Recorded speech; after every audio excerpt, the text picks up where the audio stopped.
الله الرحمن الرحيم. تبارك الذي جعل في السماء بروجا وجعل فيها سراجا وقمرا منيرا، وهو الذي جعل الليل والنهار خلفة لمن أراد أن يذكر أو أراد شكورا. وعباد الرحمن الذين يمشون على الأرض هونا وإذا خاطبهم الجاهلون قالوا سلاما.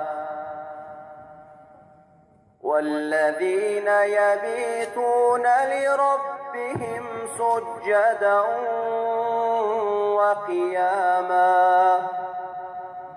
والذين يقولون ربنا اصرف عنا عذاب جهنم إن عذابها كان غراما إنها ساءت مستقرا ومقاما. والذين إذا أنفقوا لم يسرفوا ولم يقتروا وكان بين ذلك قواما. والذين لا يدعون مع الله إلها آخر ولا يقتلون النفس التي حرم الله إلا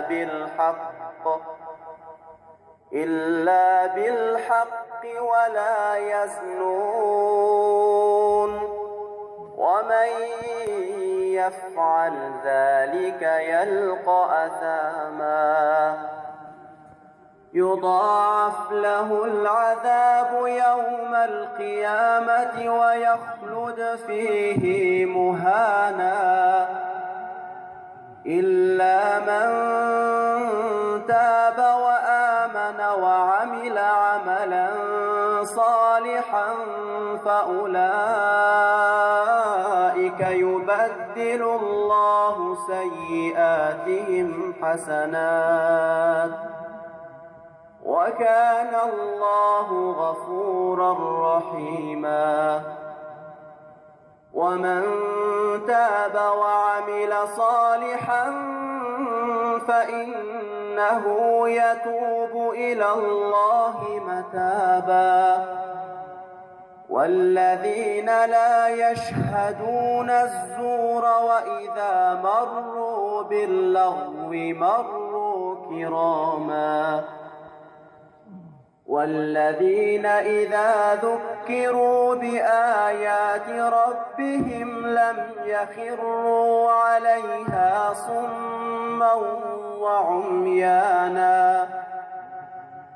والذين يقولون ربنا هب لنا من أزواجنا وذرياتنا قرة أعين واجعلنا للمتقين إماما. أولئك يجزون الغرفة بما صبروا ويلقون فيها تحية وسلاما خالدين فيها حسنت مستقرا ومقاما. قل ما يعبأ بكم ربي لولا دعاؤكم فقد كذبتم فسوف يكون لزاما. سبحان ربك رب العزة عما يصفون وسلام على المرسلين والحمد لله رب العالمين. الله الرحمن الرحيم.